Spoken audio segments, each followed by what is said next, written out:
Well, Chelsea, it's the end of January. It's the Two Ordinary Cops. We're nearly the February edition. How are you? Mate, I am going well. And just to think, mate, we are getting so close to being a year in. I think it was the 17th or something of March when we started. So, It was definitely the 17th of March because it was St. Patrick's Day. I remember it. Yeah. Yep. yeah. So, So hey, I yeah, got mate, the we're day. all revved up and ready to go. And, mate, I do have to apologise for the first time in a while. My camera's working, so you have to look at this abomination. I do apologise. Oh no, and mate, for all the listeners, you've actually had a haircut, and I didn't actually notice. I thought you looked skinnier, but it's just a haircut. You still, Yeah, that's it. if you're 2 foot taller, mate, you'd be perfectly round. You're Perfectly such a round, mate. goon. We all know it. Yep, we do indeed. What's going on, my friend? What's happening in the world? Well, mate, we've had quite a few people actually get in contact with us this week. I think you've got one as well, haven't you? Don't think Did so. you have No. one? No, Oh, I you probably didn't. did. I forgot. I'll Oh, find out after the podcast and we'll launch it next week or forget about it. One of the two. all right, mate. Well, mate, first of all, we'll give a shout out to Max McGee. We work with him in Catherine, I believe, and he's still in Catherine prosecution, so he'd be working with Phil. Yeah, still in Catherine, Phil Farley, who we gave a shout out a few weeks ago. Yeah, so and that'd be a busy spot, I imagine. Prosecutions in Catherine, I think. Just a bit of a recap. I think one of the one of the things what they used to mention, I think Monday morning court files were actually measured in feet about how high they are. Yeah, that's exactly right. I think it was a mixture of Ron Miller and Craig McPherson, the two old legendary sergeant prosecutors from back in the day.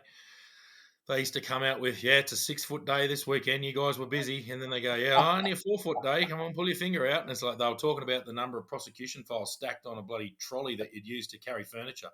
They'd Yeah, stack up boxes of files and they'd talk about, yeah, 4 foot day, 6 foot day. And a 6 foot day was a massive day. I think yeah. the record's probably a 7 foot day. But anyway, that was the way it was measured. And mate, just a quick one. So Max reminded me of something, and we both spoke about your time, your first court appearance. When you'd been at the club and then had to go down and give evidence Oh, down. dearie me. I don't know Well, if there's a statute of limitations on that. well, Yeah. mate, he actually reminded me. I was at choir practice one morning, and I got a call, and I was about 2 beers down. Apparently, I was just starting my third, and I realised I had caught. So anyway, I said, "What did I say?" He said, "I tucked in my shirt, and I said, watch my beer,' and left." Yep. And then he said about half an hour later, he returned and pulled out the shirt and said, "I wasn't needed." Yeah. Yeah. Well, unfortunately, I was needed. I don't think I've mentioned that on here, but I'll say it. I'll just say it. I'll be honest. The first time I ever gave evidence in court, I was a very junior probationary constable, and we'd done a very big night shift, and it was about 10 o'clock in the morning. And for those playing along, you just get so many summonses, and so many times you're told that you're not required, not required, not required. This one particular day, it had just been a very busy series of shifts, and I completely forgot that I was required in court. Anyway, I'd had a few beers by this point, and it was a hot, stinking. It must have been summertime, wet season, because it was stinking hot. And I was told, I got a phone call from the prosecutor, and I think it was Ron actually, and he goes, "Mate, are you ready for this hearing matter?" I'm like, "What?" He said, "You're required. You're required in court. You're the supporting member. You're required." So, mate, I'm at the club. So, well, you better get to the courthouse. So anyway, they cleaned me up. I went and brushed my teeth. One of the girls there sprayed me with perfume and said, "For God's sake, have some chewing gum. You probably need a shave." Anyway, they tidied up my uniform, drove me down to the courthouse. I went inside and gave evidence. And Ron afterwards, or I think the lawyer would have been a hearing, so it would have been the DPP lawyer afterwards, said, "Oh, that was really good. You must have given evidence before." And I said, "Nah, never." Anyway, that was me. I think I was, I don't know how many. I was a few deep, but that was the first time I ever gave evidence. So that was, yeah, that's my story. But anyway, I'll probably never invited back to another police force ever, which probably, they wouldn't have me anyway. So it's all good. So, mate, and then we've got to get so shout out to Max, and then another shout out to Craig Wilson. He's a truck driver, road trains up in the Northern Territory. Absolutely loves it. He listened to every single episode, and this is so I think it was 53 or 54 in 4 night shifts. So Holy bloody hell. Yeah, he's going to need counselling, that man. Definitely, mate. He loves it. He said we're doing. He's really happy. We're doing a fantastic job and just giving insights into what it's like in the territory and all that sort of thing. And I think he'd like to join the force as well. And he said he loves what is it, Trident up there in Darwin. Yeah, yeah. He'd like to hear a bit more about that. He said he thinks they do a fantastic job. So we can probably touch on that again at some stage because, well, you were in Trident for quite a while, weren't you? Yeah, I was Detective Sergeant in Trident for 12 months. Yeah. Mm. And then COVID kicked off and I went across to the Emergency Operations Centre for COVID. But yeah, that was my last operational, as in actual police work. I mean, what we did at the EOC was certainly police work to a point, but it was mostly coordination of COVID. But yeah, that was my last job before I really got out. So yeah, they're Yeah, they're an incredible team. They work their absolute asses off, those people. So yeah, they do really good, really really well. yeah. 21 Jump Street, it is. Yeah, Well, mate, we'll definitely have to go more into this. Some of the I know you shared some of them, but he really likes it, and he'd like to give a shout out to Trident because he thinks they do a fantastic job. yeah, Um, excellent. They so would be some of the most experienced pursuit uh, people. So people, police officers engage in. Basically, they're a property crime, a tactical property crime team investigator. It's entry level investigations. But yeah, very, very active, very mobile, very proactive. And they just go, go, go, go, go. And they're getting more pursuits than any other unit. They operate with the dog squad, TRG. They just go. They're incredible. So yeah, they're definitely worth talking about. yeah, yeah, for sure. So yeah, mate, big shout out. Thanks, Craig, for listening. And look, mate, we'll try and get as many out as we can because I imagine it'd be. I remember driving with my dad in the trucks when he was a truck driver, and you're always looking for stuff to listen to. So I'm glad you like us and listening to Yeah. us non-stop. But Keep your eyes straight ahead, though. The bloody three trailers hard to pull. exactly, mate. And now the next one we got Mark. Yes, I think I got the right one. I mixed them up when I was talking to you before. No, he's a Kiwi cop. He's been getting everybody listened to over there, and he's doing, I believe, the ARC course, so the Accelerated Recruitment Program. That's right. That's it. Yep. Yep. And yeah, so he's looking to come across. He really enjoys the podcast, been sharing around as much as he can. And he said he knows there's quite a few people looking at going over and actually joining the police. Either hope, well, maybe from listening to our podcast. So I'm not sure whether that might be a problem when I go to New Zealand in a week and a half. My name might be flagged. I'm sure the New Zealand government mightn't be too happy if we're stealing plenty of cops. Mate, if we're blamed for recruiting all the New Zealand police to the Northern Territory, you're going to receive a full cavity search upon arrival. Probably end up in mandatory detention. Yeah, yeah, no, very good. We've mentioned the Kiwis before. They're fantastic. We had a really good relationship with the Kiwis. They just slotted straight in. They were very experienced, excellent cops, and we've mentioned Yeah. that. And they were, yeah. So good on you, mate. Get into it. Yeah, mate. And look, the other thing, if we can quickly just touch on before we move on to our main subject, but we'll just quickly touch on. He said the only thing he asked is basically just for him and any of the cops looking at coming across the main differences between, say, Catherine, Tennant Creek, and Alice Springs, because that's most likely where they're going to end up. So, Yep. what do you reckon there? Yeah. So they've all got similarities, but they've all got very much their own personality. So Alice Springs, I find on a personal level, is by far the busiest. You'll just be pumped in Alice. You turn up and it's just the jobs are already stacking. They're already going, oh, good, you guys are here. Do you want to grab a van and go, even if you're half an hour early?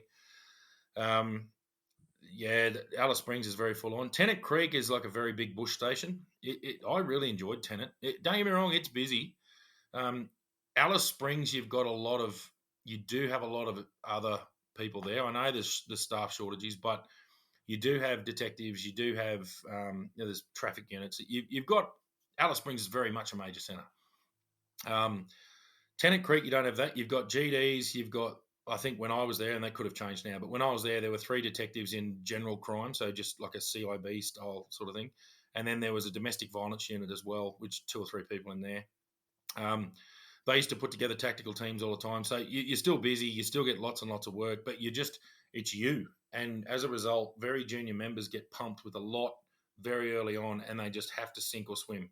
So um, Alice Springs, you will just have your ass hanging out, but there's support there. There's well, sometimes Tennant Creek, you'll have your ass hanging out, but it's going to be you and your senior partner and maybe one other person on shift, or maybe more if they've got another unit now. But Tennant Creek is a very severe learning curve because you don't necessarily have that senior support there, and that's not detracting from Tennant. It's just the nature of the beast. I think Tennant Creek has the highest number of police per capita in the Western world. We had 50. We had 50 something cops for a town of 1,500 people. Like, it's just insane. So and you're busy 24/7, and they've got their own detective unit, and I mean that does cover the Barclay, admittedly, but still, it's very very busy. Moving north to Catherine, you're moving into the top end. So you got the very hot, humid weather, more of the fishing, hunting sort of culture with that. There's a lot of agriculture around Catherine, especially. So you've got a bit of a mix there. You'll have your ringers and everyone come into town, and I find there's a more diverse group of people working in somewhere like Catherine. So, but you're still very much a regional centre, but not a major centre. And then Darwin, mate. Apart from the fact that you've got Darwin is a very busy place as far as major centres in Australia goes. It's a capital city, so you're in a very much first world country in a capital city, but it's got a very high crime rate. Um, Unique in that you'll be exposed to basically a lot of the problems that are associated with Indigenous culture. In that people who've been and sometimes kicked out of their communities, they're drunks or whatever else. They will live rough in Darwin, so you'll deal with them a lot. But Darwin is the gritty city policing, especially Darwin City. Darwin City Police Station for me was good. I haven't worked at Casuarina or Palmerston, but I worked with them a lot. I've worked at Casuarina as Trident, but not as general duties. Um, but yeah, Darwin City was good. It was real gritty, but you got real proper first world policing. You're dealing with junkies, you're dealing with big pub fights and entertainment precincts and missing people, like everything that goes with a major centre. So you've got city policing. The only place in the Northern Territory that I find you actually do city policing is Darwin. The other major centres just aren't big enough for that to sort of occur. But yeah, they've all got their own personality, and they're all got their own challenges, as we know. Yep. Yeah, mate, that's gold. Now, we did say last week we were going to talk about complaints against police. But we look, I've got a couple of stories that I want to share, but we're just going to put that on hold. Mainly because we did get contacted by a Nick. Now he's down in Tassie, and yeah, I mean he's loving it, and he's going to move more into a leadership role. He really liked our podcast on leadership. He said it was really informative, and he liked what we had to say.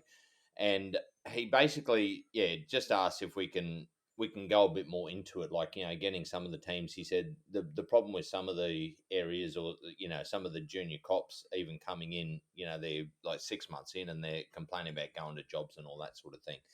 Um, and what we could, I suppose, what advice we could give, or about teamwork. It's about putting a team together. And mate, I love this sort of stuff. I've worked with some fucking fantastic teams over the years. Where it didn't matter what happened. You would just, if the work was piling up, you go, let's make it pile up more. As the jobs came in, you didn't care how busy it got, because you're with a team that just got stuck in and did the work. Now, I think it comes around to a lot of different people. You've got to get the right amount of people together and all that sort of thing. But it also comes down to leadership. And I like, in fairness to like some of the younger cops, if they don't have good direction and good leadership and good backing when they're younger, I think that can really drive a negative process into their work, and they need to turn that around. So, mate, I'm going to kick it over to you, because you do a bit of training in this, and you can let everyone know what your thoughts are. Yeah. Oh, team, mate. How good's teamwork? So I know it's a bit wanky. So I remember thinking, "Oh, work as a team." I remember first hearing it sort of in the army a long time ago. It sounded a bit wanky, I thought, but I think I've matured, and working in a team is the best way to be, especially dealing with complex problems and all the rest of it. If you relate it to policing, you can't possibly do that job by yourself. There's just no way. That you need at least your partner. And if he's talking about moving into a leadership role, I assume he's going to be acting sergeant or promoting to sergeant or something similar. Um, the biggest thing from a team point of view is that the leader and the senior people in the crew that support the leader will drive the culture of the team. So it's really good at that crew level or that at that patrol group level in policing. So crew is more of a firefighter term, but I teach firefighters now. So at that patrol group level, you've got a sergeant, you've got your senior members in the van, you've got your guys in there, you've got your watch house staff, and you generally work the same shift. So you build that up. And I found the best leaders that I worked for, and then what I tried to sort of harness when I was in there as well, was that if the leader makes everyone feel good about what they've done and pump them up a little bit in public, then everyone feels good about the team. The other thing, if you lead by example, um, if you show the guys how to do it, if you're just standing back and barking orders from the office, then that's not going to work. You've got to balance this a bit because as we've mentioned as well, the sergeant can't get stuck in the trenches where they're doing the nitty gritty work and not having overall supervision of the entire team and running the direction of the entire shift. You need to balance the fact that you are still showing the guys how to do the job and still responding rapidly to work. And it might be that, yeah, I'll get that one, you guys go to this, and you still pick up the little jobs where you can, but it's more you drive the culture of let's go, let's get into it, let's go, and that just builds morale. And it gets a positive attitude into the entire team. So I think that's the leadership point of it, but from just a purely teamwork point of view. So the difference between a team and a group of people is that a team is a group that have a common objective or a common purpose. And that might be an ongoing purpose, like today we're going to police this, and it might from that purpose is that we build a culture in the way that we work. Now, cultures can go either way. A culture can be extremely toxic where no one wants to turn up to work, where everyone's negative and all the rest of it. It may be also, yeah, they're a really positive crew, but that's because they just break the rules and they're a pack of cowboys, and that can happen as well. I think the perfect one is where you balance that out, that you're not, no, people aren't going to get in trouble. You're not doing the wrong thing. You're just into it. You're a proactive team that go hard and you all back each other up. So when everyone feels supported in that team, everyone will work well together. I'll give a little example of that in Darwin City. I was city safe at the time. And one of the PGs, one of the patrol groups, went to a job right on the end of their shift, about half an hour to go in their shift. And it was a pretty big shit fight at an old set of units they've been demolished now, but the old Shear Street flats, I think they were called, on the way out of Darwin. And what had happened was there'd basically been a bit of an all-in brawl with weapons out there, and this unit had gone and they'd arrested the main offender, and we'd turned up to support them. And we'd have made a couple of arrests as well, and they're thinking, oh, here we go. We're going to be here for 4 hours doing overtime because they're the case officer is generally the person in the passenger seat of the vehicle that gets dispatched as the primary vehicle to that job. They will end up wearing the case on their system. Anyway, we went back. We processed all their prisoners. We took all their prisoners back, processed them, and I think another unit came and helped. And when we got back to the watch house, we just did all that work. We processed them in while they were taking statements and doing the investigatory work on the ground. We were on duty for hours to come yet because we were starting in the afternoon. They were the day shift, knocking off at 4 or 5 o'clock in the afternoon. We'd started an early evening, but a bit of a late evening, so we'd be knocking off about 1 a.m. And we just said, right, the pubs aren't pumping yet. We're just going to help these guys, and we smashed out everything we could do. So there's lots of paperwork involved in prosecution files, as we've spoken about. All four of us got upstairs and just started pumping out paperwork for them, putting their files, printing off all the extraneous documentation that you've got to put together. So by the time that the other crew came back, we just said, right, here's the file for this guy, here's the file for that. All you have to do is your statement of facts, because I always used to like to write my own statement of facts. And I remember that it was a female member who was the case officer, and she just went, I can't believe you've done all that. Like, it was like, well, yeah, it's okay. Look, we're here. We all wear the same shirt. Like that's how we roll, And she sort of couldn't believe that we'd done all this work for her. And I said, well, you were busy doing that part. It's a team sport. And that's a very small example of how that just everyone working together builds morale. Now, the common purpose that I was talking about as well is that I think I mentioned the difference between a team and a group of people is a group of people is just a gathering of people in the same area, but they've got different motivations, different objectives. They're not aiming towards the same thing. They're basically just acting in their own best interest. A team will pull together generally under a leader and work together to achieve an outcome. One thing I teach the firefighters all the time, and it's relevant because it comes from a police tactical group point of view, and I've witnessed it firsthand with them. There's a saying in police tactical groups, and it would come from special forces: look for work, look for work, look for work. So where I've seen it a few times is when they are clearing a building, tactically moving through a building, you look for work. So that means you have your heaps of 360-degree awareness, understand what the objective is that should be achieved, and use your own motivation and your own intuition to work towards how you would get that objective. Or in the military, it would be called commander's intent. How do you achieve that commander's intent? So you can apply this to anything that a team works in. It doesn't matter what the job is or what the role is. If everyone in the team understands the objective and recognizes that, okay, that person's doing that job, in order to achieve the objective, we also need to do this, this, and this.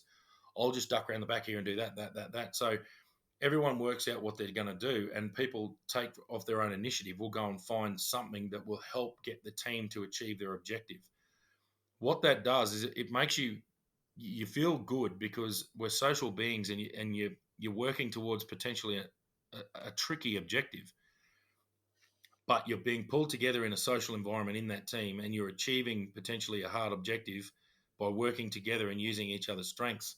I love the saying as well that the sum of the group of us is greater than our individual parts, in that 1 plus 1 to the point of 6 doesn't equal 6. It can have the outcome of 10, because individually you would only be able to achieve 6, but if you work together as a team, you pull together and you're actually exponentially better than you would be individually, if you understand what I mean there.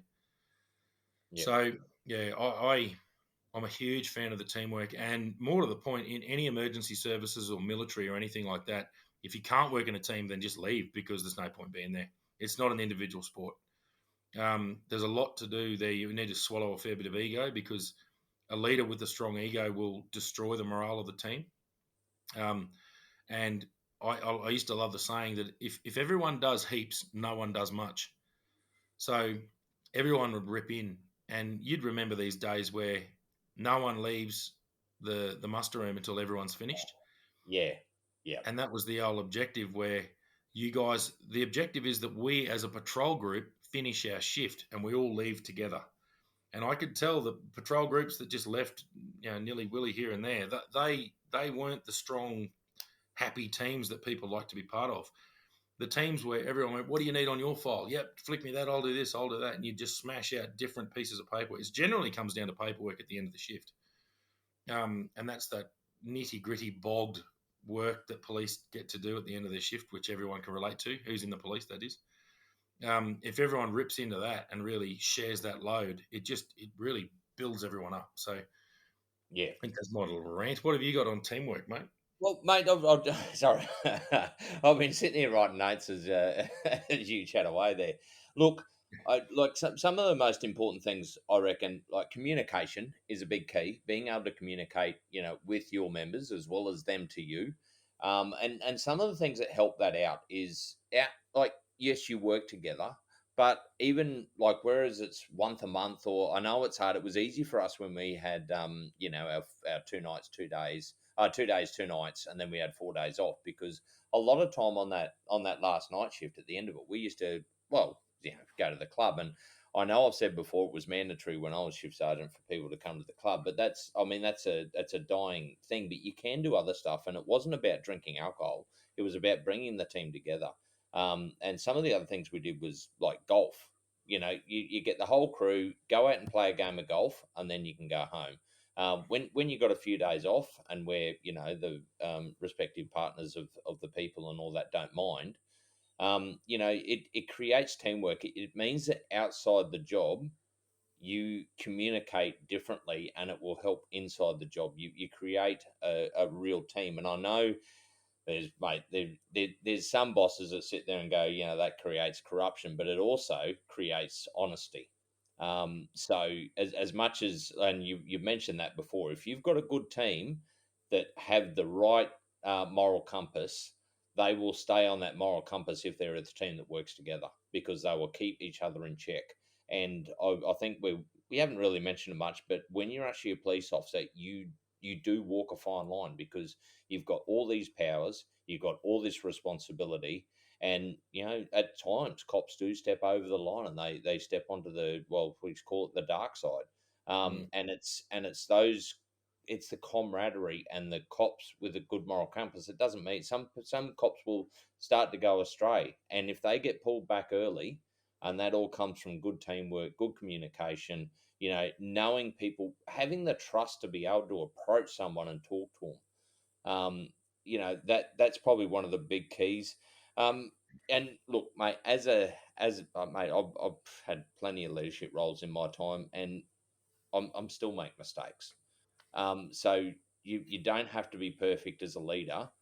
Just be perfect most of the time and learn from your mistakes. So if you do make a mistake, and I guarantee it'll happen, you said the one where you got stuck, down in the trenches doing the paperwork, and I did exactly the same thing.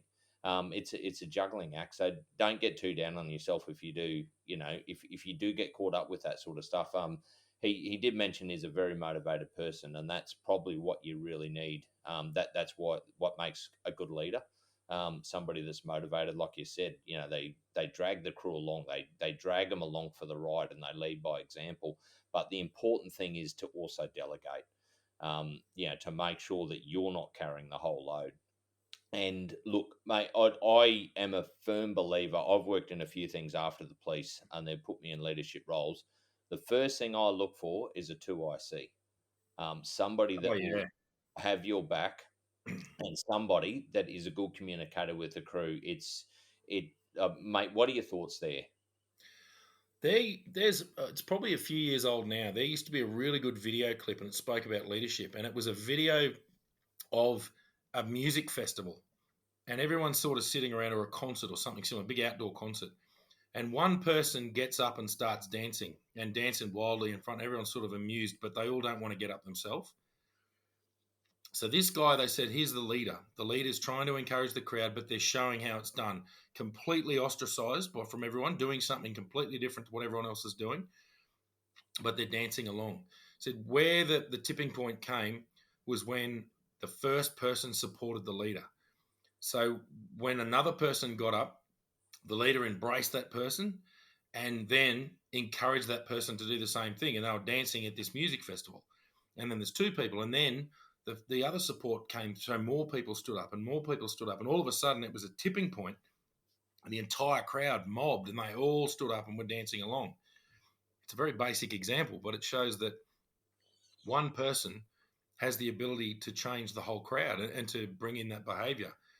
But the power of that support, those first couple of support people who backed that leader and went along with it, that was the tipping point.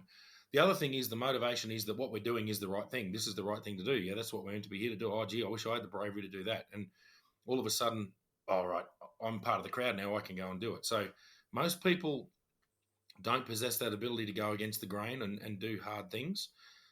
Policing, you have to do hard things all the time. We make extremely unpopular calls, potentially at big group parties where everyone knows the person you're arresting.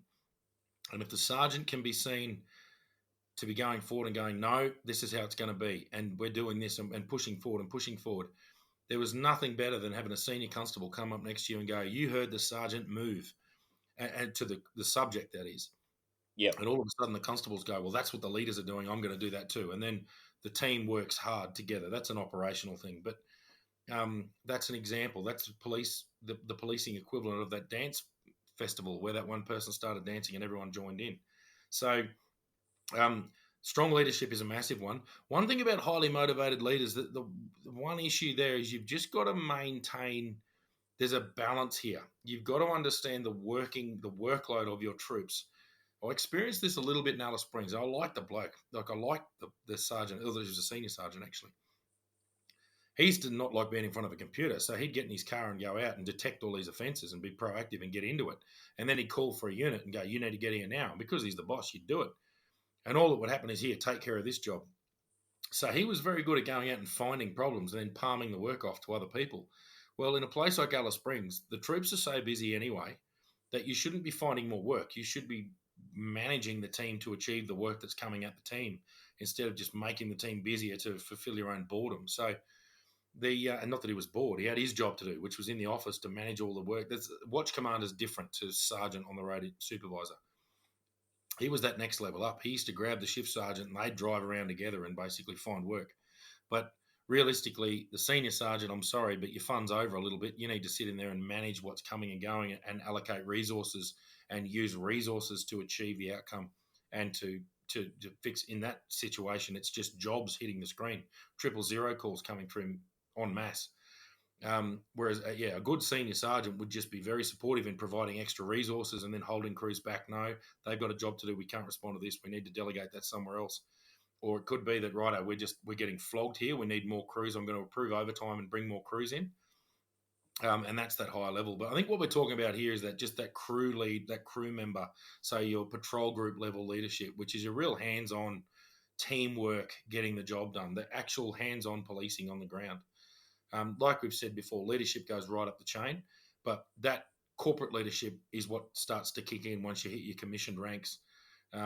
Your leadership by example and that showing the good leader and having that operational knowledge, that is all sergeant.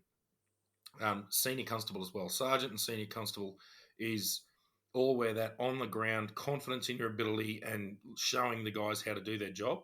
That's where that really comes in. And Yeah. yeah, and I've seen it done just brilliantly, and I've seen it done poorly. But as you would have as well. But I think that's the leadership and that driving a team, the teamwork. I know we've spoken about leadership, but teamwork really flows from that. You actually said a really good word that I spruik about in my courses, or on the course. They're not my courses; I teach them. But communication is everything, good and bad. There's nothing worse than not ventilating a problem. And the example I use, ever walk into a toilet after someone's been there and had a really bad day and left the door shut? You open the door and go, "Oh, for God's sake." Whereas if you open the door and walk in and they've opened all the doors and opened the windows and let it ventilate, the problem goes away. So Mm. that's it might linger for a minute, but it'll go away. It's the same in policing. If you've got a crew that aren't doing the right thing and the other crews are, and they see that these guys are getting away with poor behaviour, well, that's going to poison the whole team. It's like, why would I try? These guys aren't trying, so I don't need to either. And the whole team will just diminish. If Yeah. you can fix those problems early on, and I've had this, I've had to deal with it, not on a major level, but I just had to have a conversation to one of my crews and go, "Guys, you're getting mentioned. All right. We all know what you're doing. We know that you're not booking mobile straight away and that you're going for a smoke down the wharf and you can hear the jobs coming. It's like that's not how we roll. We Mm. book mobile as soon as we're clear. We mobile clear, send the next one. And if everyone just went mobile clear, send next, and just for those non-police, that's all radio calls. So if you go mobile clear, it means that you've dealt with that job, and you might clear it by members to update, which means you've got paperwork to do, but you can go operational again. Then that's fine, and that's what everyone should achieve. Get back on the road, and help your crew out. I'm not saying cut corners and just fob work off and don't do jobs properly, but do the job properly, and then as soon as you're clear, don't stuff around. You guys are getting smashed. Work together. If you all back each other up, work for the others in your crew, and if they're working for you, the whole team works together. Yeah. So yeah, Yeah, mate. it's So yeah, mate, you hit a great point there, and I just wrote this note before. So look, there'll be times where different crews will probably a large amount of jobs where they might have a lot of investigations and to no fault of their own. Sometimes it just happens the jobs flow their way and they might get more difficult ones and all that sort of thing. If you can manage where the crews can actually, like, if they've got a bit of free time or whatever and they can help out or do something like you said about doing the file and all that paperwork before they get back, just to ease the load a little bit, that will encourage that other crew to then do stuff for the other ones when they get under snowed under with work. And you mentioned it before as well. You've got to monitor everybody's paperwork, everybody's workload, to make sure that it all evens out. And yeah, mate, you were dead right. I've had that problem where somebody wasn't pulling their weight, and sometimes you have to have that uncomfortable conversation to sit there and go, "That's not how we roll. How Yeah, we roll. You've got to. It's yeah. I mean, some people don't like having those conversations, but as a leader, you're going to have to be prepared to have those conversations because you will run into people that won't either pull their weight, and you've either got to pick them up or basically just so the other crew know or other crews know that you have their back. And yeah, you have to ventilate that early. I like the yeah, term ventilate. I know it's a corporate wanky word. Let's ventilate this, but I like it because it means let's get it out in the open. Let's talk about this because we have to nip it in the bud. Now, they're very important, and we sort of know this, we brush over it, but it's really important that you praise publicly and you might constructively criticize it. You must do that in private. That can't be done in front of the whole team. You'll just destroy those people. And the other team don't even, the rest of the team don't even have to know that conversation's happened, and they shouldn't know unless yeah, the other crew, I got chipped for this. That's fine. That's their information to pass on. As the leader, it's not your job to do that. It's your job to pull them in and go, listen, boys, or girls, boys and girls, I've got a problem here. We need to fix this. This is what I've detected you guys doing. And you can deliver that. If they're hard, quite often these teams aren't terrible. It's just that they're doing something that's annoying the whole crew. So you might serve it in the old shit sandwich. You might go, right, guys, how'd you go with that? You might start the conversation with, "Hey, well done yesterday. That was a bloody good job. You wrapped that up well." Or earlier on, that was really good what you did there. So look, the reason I brought you in is I need to fix this problem now. Um, Work with me here. Let's knock this on the head. Let's get the whole team swinging hard. Like, it's not just you two, it's the whole crew. Um, and then finish off by going, anyway, you blokes know what you're doing. Get out there and rip into it. So it's that shit sandwich. Just start good, put the shit in the middle, and then put the good bit on the back as well. So they leave with a good taste in their mouth. Um, and yeah, then they can get back out there. You know, sometimes it's not a popularity contest all the time. no, It's in a perfect world, you turn up to work, everyone's highly motivated, they've all had a great day, they haven't got family problems, they haven't got something else weighing on their mind, and everybody works together and the job gets done really well. But it may be that for whatever reason, there's something creeping in that the behavior of one particular crew or one person or a couple of crews is not up to your par as the leader. Um, you're far better off nipping that in the bud early on and having a relatively difficult conversation early than having a really bad conversation later on. yeah, Um, Another time I was a senior sergeant by this stage, so I was sort of getting to middle management, but I it was brought to my attention that there was some issues with alcohol outside of work, not drinking at work, but outside of work for a couple of members, and there was a bit of a pattern where one particular person wasn't turning up to work on their day shifts, but turning up to night shifts. And with a bit of delving and doing a little bit of research and having a conversation with them, I realised going through a really rough divorce, not handling life well, suffering from PTSD, I had to move that person on from our role because we operationally needed everyone on deck and ready to roll. But you don't just throw them to the wolves. It's you need to get yourself sorted. We can't. I have to achieve this objective, and my team is suffering because of your behaviour. But your behaviour isn't necessarily completely reflective on you. It just means that you've got something you need to fix. We need you to go away. You're not at the standard that we need. This is after other sergeants have already had their little chips and all the rest of it. And a lot of people don't like those difficult conversations. So some sergeants had ignored it.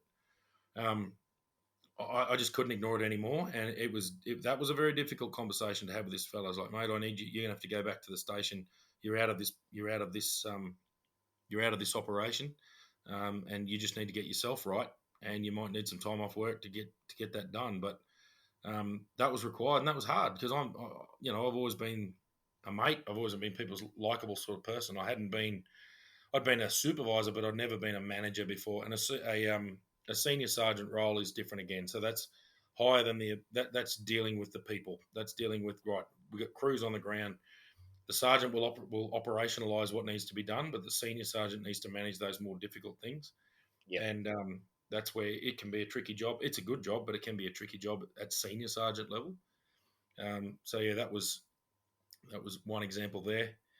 yeah, And that poor bugger, he had a bad alcohol problem. He would drink himself into an oblivion every day off he had. He would scrape himself off the floor and come to work, to his credit. But his work wasn't work. It was terrible. And then he would book off. He had issues, poor bugger. But yeah. anyway, that was that. I So think, yeah, mate. What, and this is where I think a two IC really comes in when you've got to have those difficult conversations, because sometimes those difficult conversations, and it's good to have somebody backing you up from behind. So your two IC needs to be motivated like you, and trust you, and you've got to have a good relationship, and they will also sort out a lot of those problems, so you won't cause that behind the scenes conflict where people talk behind their backs and all that sort of thing. And I'll just touch on, like, so afterwards I actually went to work in the markets for a little bit because I needed a team leader to run this crew that used to do orders up for Aldi, and I picked my two IC. She was absolutely outstanding, and the communication between us was great, to the point that I had the easiest job in the world. It really was. She did most of the work. So she'd come to me and she'd go, "What do you think about this?" I said, "Yep." I said, "You want me to talk to them, or do you?" No, I'm happy to talk to them as long as I got your backing. Yep, not a problem at all. She would sort a lot of problems before they even came to me. And then after I left, she moved into a leadership role. And she said to me, she goes, "I learnt a lot from how you managed the people." And it's, I mean, sometimes, and I think, I can't remember where the saying came in. So usually the two IC is the one with the teeth. It's what we call the deputy commissioner, as well as all that sort of thing. So yeah, you're there as, yeah, you're there as a presence, and you're there to make sure that everything happens, and you've also got to act up as well as act down. But a good two IC will help you do that. Oh, it'll make your job so much easier. And if you look at any of the good crews, they have somebody that's second in charge, and they can also be a buffer as well, so not all the load comes onto you. So what do you think there, mate? yeah, completely agreed. So that you've got that. We talking about the deputy commissioner. We used to call the deputy commissioner the commissioner's pit bull. Yeah. So the commissioner would quite often turn up smiling, and they would make the calls, and they would establish the general orders and this policy and the direction and the corporate direction for the police force and all that sort of thing. The deputy commissioner enforced it. Yep. So the commissioner was the happy, smiling one at the top, and oh yes, wonderful, good, great to see you again, Damien, and all those things. And that's how the commissioner was. The Yep. deputy commissioner would be, righto, Sergeant Barb, what's going on? Okay, it wouldn't be at that level. It'd be a lot higher generally. Um, but the deputy commissioner was that was more nitty gritty. The commissioner could be a likable guy at the top that kept everyone running well, but they had their guys down bottom who rammed home what needed to be done. And that's not necessarily mean that they were a mean, angry, nasty person. Some of them were, but Yep. that just means that they're the ones who operationalise and get things moving. There's a lot of pressure on. I think deputy commissioner would be one of the hardest jobs in the police force. Commissioner, you're right at the top, and you are accountable for everything. Deputy commissioner, you're highly accountable to the commissioner, and you've got all the pressure of make this work, and you're shoving it down to your assistants and your commanders, and they're working it in their individual areas, but you're operationally in charge right at the top, and that's full on. But and it's also very unpopular. You haven't got a team. You're it. You've got subordinates below you, and you've got a boss above you. Generally, there's not really many people side by side next to you. Yep. So the commissioner's ahead, but it's a different role. And yeah, the deputy commissioner was always seen as that hard, get the job done. We're not here. They remove the fluff speak and they get the work done. So, and that can happen. I was lucky. We're going to talk to him as well. My mate Todd, he kind of filled a little bit of a quasi 2IC role. He wasn't the 2IC, but we didn't really have the 2IC. Military units, like sections at corporal. So a corporal will be in charge of a section, is an infantry units anyway. So you have a corporal and you've got a lance corporal who's your second in charge, and they're in charge of bullets and beans. They basically get stuff done that you've come up with the plan, you've delivered the orders. The lance corporal comes up and gets it done, and they provide the logistics to get it done and the direction and that little bit of operational experience and the way to show people how to do their job. So that's more a military thing. It does work really well, and I was lucky in Darwin City that Todd sort of filled that role a little bit. He was the most senior of my senior constable. Well, I think he was the only senior constable I had. I had other people who were experienced, but they were senior members in vans basically. So they run their team. They're the partnership run their unit, but I might be in charge of two or three. I think I had three crews under me, and Todd would quite often float. He would be a one-up floater and go around and also be very much a 2IC. And then if it was really busy, I'd throw him in with me and we'd go as a unit, and just remove the little. We'd get rid of all the extra little jobs. Like, we've got a general disturbance here that's 2 hours old. We might clean those little jobs up, two of us. And then we'd roll in hard to if a big job kicked off that needed multiple units, we'd roll in hard with the responding crew and provide backup and leadership, but only really take over the job if it was going to be a big job that we're probably going to hand over to someone else, or that we needed lots of numbers to resolve and they needed operational leadership on the ground with multiple crews. I did a lot of that in City Safe, where I might have 6 constables there doing their job, and I needed to just coordinate that, and I might do that initial operational supervision, and then the guys would go back and do the paperwork, and we'd work together, and that'd get resolved. But generally speaking, that 2IC role was just really important. They were good. They were getting stuff done. They might turn up and just one up by themselves, just assist a crew at a job that's just a little bit bigger than what one unit can handle. But then also a really good caveat to feeding information back to me, like, oh, so how are they looking? Yeah, no, these guys are right. I've just had a check on them. Yeah, sweet. I'll go and check on these guys. So Yep. you've got to trust each other there. And that 2IC really has to trust you. And I think that was why me and Todd got along so well, because it worked. We worked. It worked well there. What was the other point I had? Oh, yeah. So this is when I know we're getting to time. So I literally teach a unit called Work as a Team now. And Forestry Corporation New South Wales do a really good training for their firefighter, a really good training scheme for their firefighters that I really like and think should be adopted into other major organisations. They do a fire camp. It goes for a week, and during that fire camp, they train all their new firefighters, and they train up and coming advanced firefighters. So qualified firefighters with a little bit of experience, they train them up to the level of advanced firefighter, and then experienced advanced firefighters, they train crew leaders. So that's basically constable, senior constable, sergeant, to put it in police context. Yeah. So what I love is we do it all at the same time. So they go off to what they call their streams. So firefighter go off and they get trained in a big group with all the firefighters on the camp in firefighter theory. And we try and keep a little bit of practical every single day after lunch generally. And then what happens is they've got crews and their crew leader. We generally only train a small number of crew leaders, a little bit bigger number of AFs, advanced firefighters, and then normally a big team of firefighters, so that we've got crews and all the crew leaders get their own crew. You might have 2 or 3 advanced firefighters in that crew and maybe 8 or 9, or a few more firefighters, so that there's more firefighters than anyone else.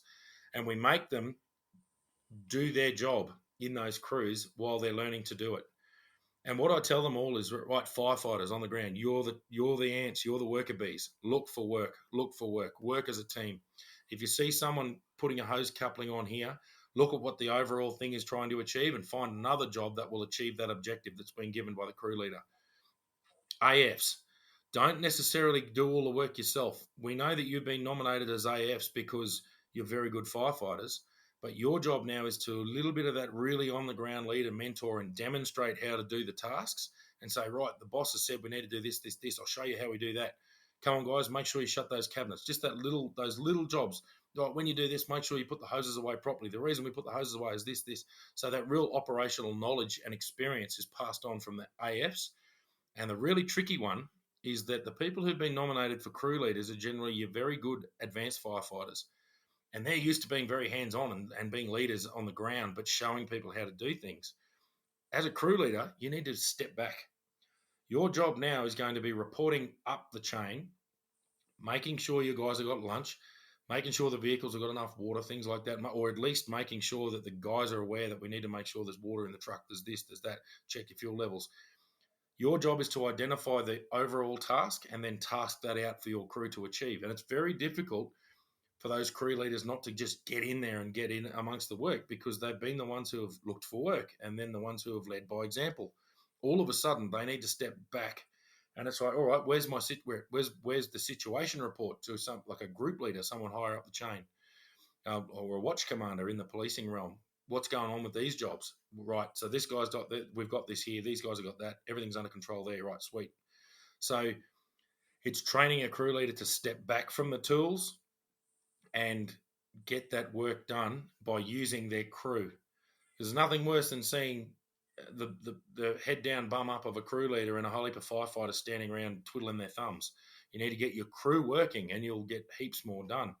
Stand back, maintain situational awareness of the entire crew, understand what other crews are doing, and provide regular information reports or situation reports up the chain so that more strategic decisions can be made about how you're going to achieve. And we're talking firefighter stuff here. So, how they're going to achieve the outcome of whatever that may be to put out a campaign fire, like a really big fire. So, the beauty of that is it all applies to everything we're doing. And we're talking emergency services, I get that, but this applies to any workplace. If you Yep. can put those structures in place a little bit, and have used the similar theory that we're talking about, it works better. Teams work really well together. Yeah, mate. Like one of the things there, also, you give somebody responsibility and they take ownership. They actually become part of the solution to a point. Like it'll actually motivate them to work with you. Absolutely. The So killer of motivation is micromanagement. yes, Oh, exactly right, mate. and this is where we talk about like teamwork and leadership. Talk about leadership. Give someone an end state. Success looks like this. What we are trying to achieve is this. Our objective is this. Don't tell them how to put a hose in a shed or how to attach a hose to a connection. Or in policing, don't tell them how to, you know, speak to someone on the ground. They need to learn that, and that is a little bit the role of the senior constable to sort of teach them those skills on the ground. And it might be that you're there and you can provide a little bit of that, but you're responsible for the entire crew. Where this really hits home is where you've got a completely competent crew and you don't have new guys. Yep. And this is where special forces are really full on, because quite often special forces in the military, everyone there is extremely competent in their role. And I heard a former police officer who became a border force superintendent. He watched the ADF, so the Australian Defence Force, seize a vessel off the coast of Victoria. And he said the orders to the SAS team that boarded that vessel was make that boat my boat. That was it.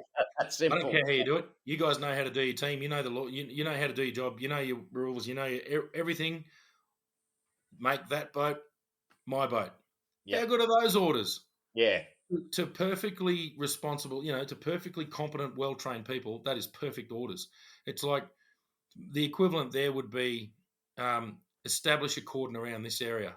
Or even higher up? What's the objective? The safe resolution of this thing. And everyone knows that. Well, of course, our priorities are this. Everyone understands the nitty gritty, and everyone will probably sort of understand the objective because we have things called standard operating procedures, and we work to a certain level. But it might just be that there's ideas that you have a guidance, right? I want to achieve this.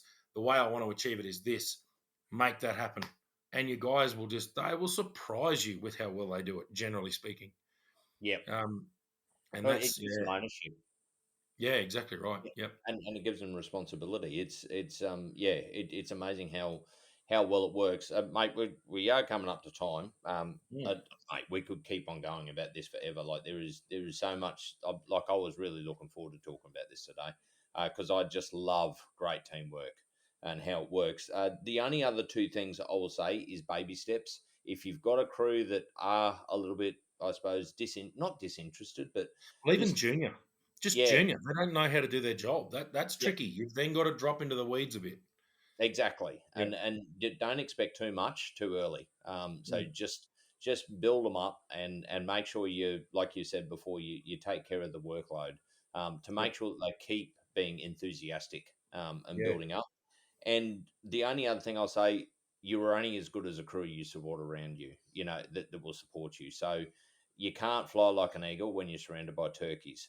So the fact is, you've got to make the people around you will make you look good as well. And you've got to, like, I remember one of the things I said, like, the police has a real rank structure. And I remember saying to some of the bosses, I said, look, let me take care of it. I will make you look good. I don't want any credit. And Yeah, that's, that's right. And yeah, it's not necessarily about looking good. It's just about getting a job done that's hard, and it's so much better when you work as a team. It makes life enjoyable when it you're does. working. Mate, if we could be shoveling shit out of a hole. If I'm doing it with a good crew, I'm going to enjoy the job. Oh, exactly. And a So, bit of laughter. oh, humor. You got to have a laugh. Oh, So, absolutely. Mate, you know the problem is I've actually got about 4 stories I can think of, but mate, we better cut it away and we'll leave those stories for another day. There's no end to them. When you start talking about stuff, it's amazing what comes to mind. Oh, So absolutely. Yep. yeah, No, but very good, mate. That'll probably do us. But yeah, teamwork, huge one. And it's just everything. Everything you do is teamwork. So yeah, yep, and enjoy. mate, thanks to all the listeners. To keep the keep the messages coming in. We love it. Sometimes it takes me a little bit to get back to you because we are busy sometimes. But thank you very much for everybody that listens, and keep the feedback coming. And if you got any questions, let us know. All the best. All right, see ya.